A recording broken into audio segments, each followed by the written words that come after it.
Bonjour, chers frères et sœurs en Christ.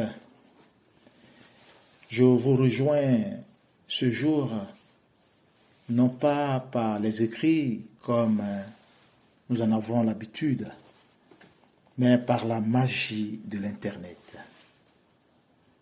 Cette vidéo pour ajouter un plus à notre bulletin d'information, la newsletter. Dans ce numéro, je voudrais avec vous parler de l'Avent, temps fort qui nous prépare à Noël, à l'incarnation du Fils de Dieu, à la nativité du Seigneur. Cependant, vivons en ce 34e dimanche du temps ordinaire. D'ailleurs, le dernier de l'année liturgique, la solennité du Christ, roi de l'univers. Un roi de serviteurs et non un roi pour être servi. En cette solennité, Christ nous introduit dans l'amour du Père serviteur du frère. La vie de prière, oui. La vie de prière qui jaillit sur la vie du serviteur, du prochain et du monde. Ceci étant, revenons à notre sujet du jour, le temps de l'Avent. En réalité, pour entrer dans l'année 2020, nous avons célébré dans le recueillement et la grande ferveur Noël 2019 et les fêtes de fin d'année 2019.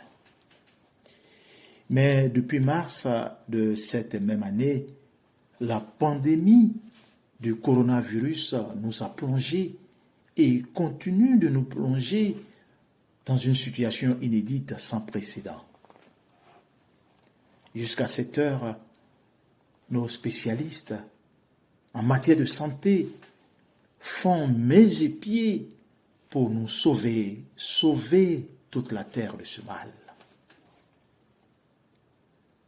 Nous attendons encore le remède, le vaccin.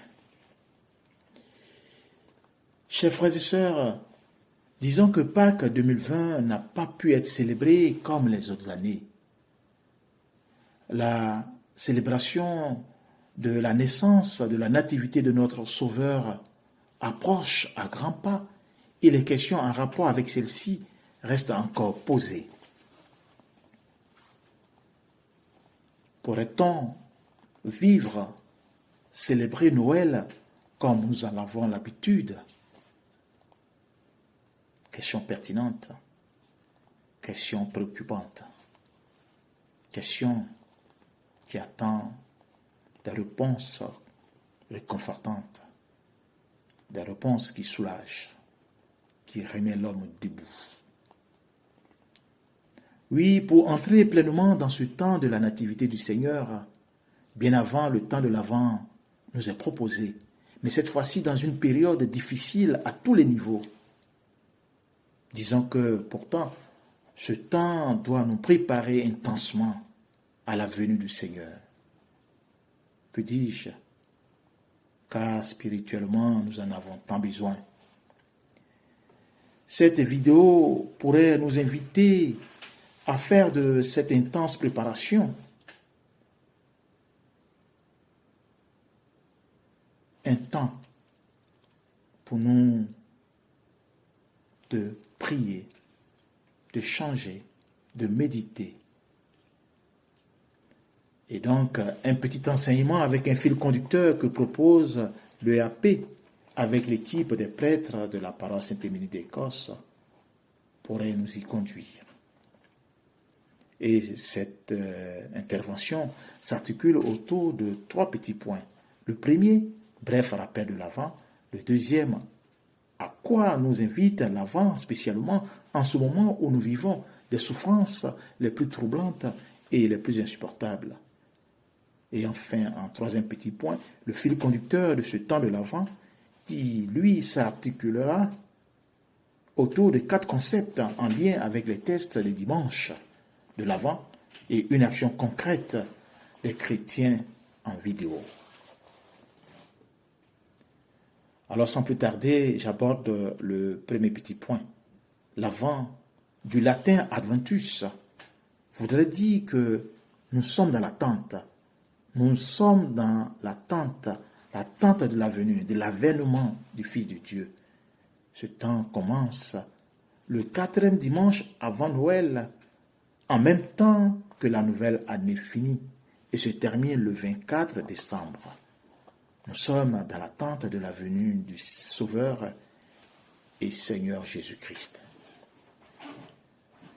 Ce temps de l'Avent, ainsi défini, brièvement d'ailleurs, m'invite et me conduit au deuxième point, l'invitation du temps de l'Avent.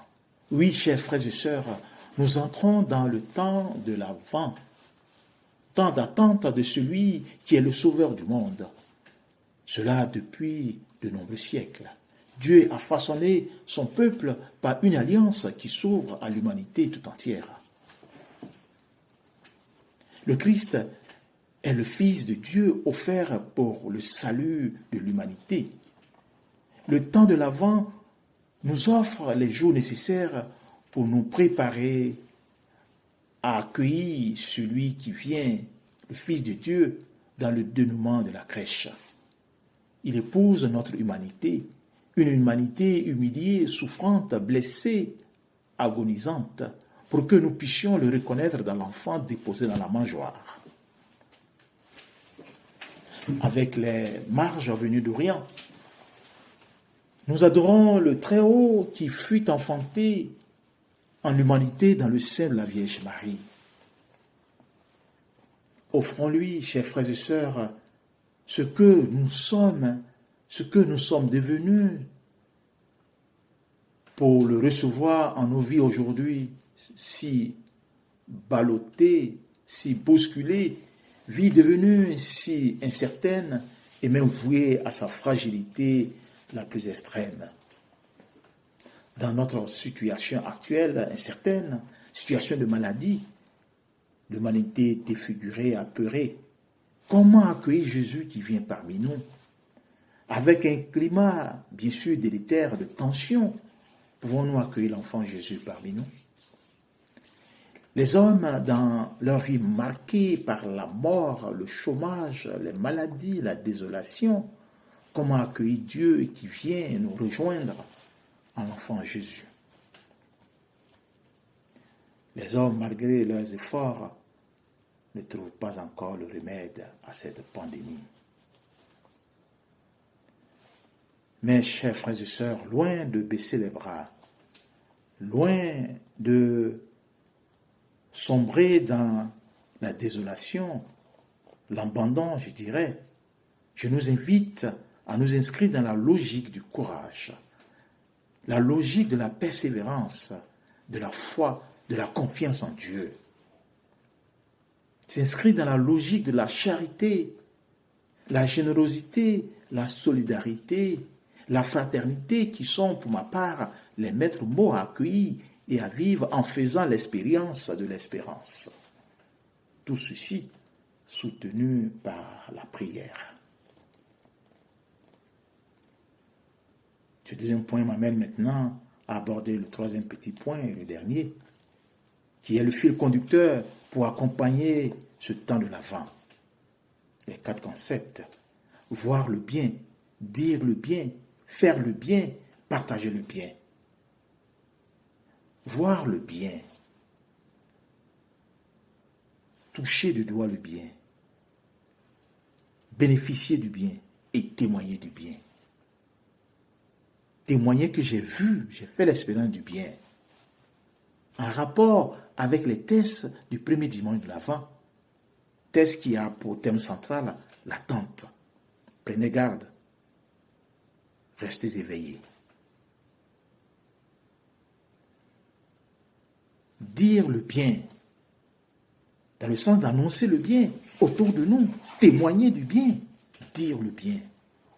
En rapport avec les tests du deuxième dimanche de l'Avent, thème qui ressort de ce deuxième dimanche, l'espérance.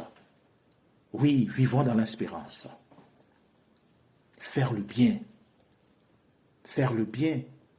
Nous qui avons vu, qui avons témoigné, qui annonçons le bien, nous sommes invités à faire le bien.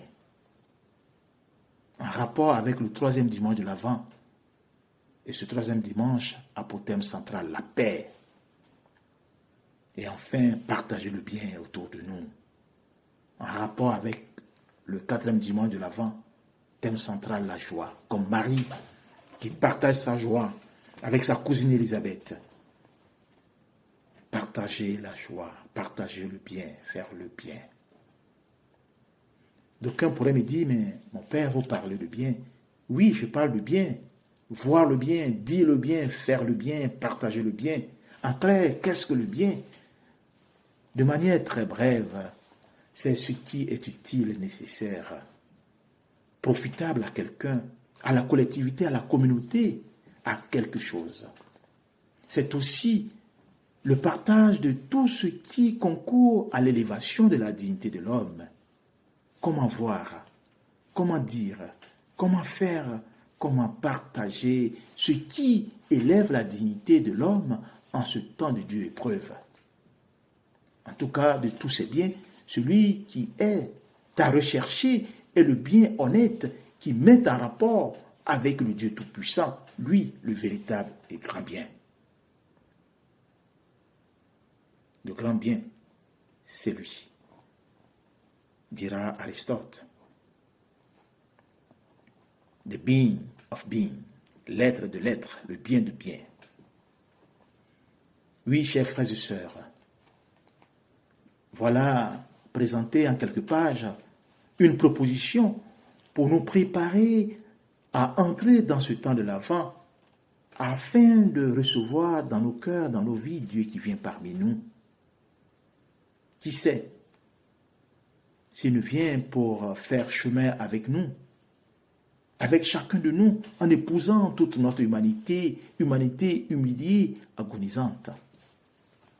Sachons-nous préparer afin de mieux l'accueillir, afin de mieux le recevoir et de faire chemin avec lui, ou lui faire chemin avec nous. Oui, chers frères et sœurs, bon temps de l'Avent, par la prière et par nos actions autour de nous.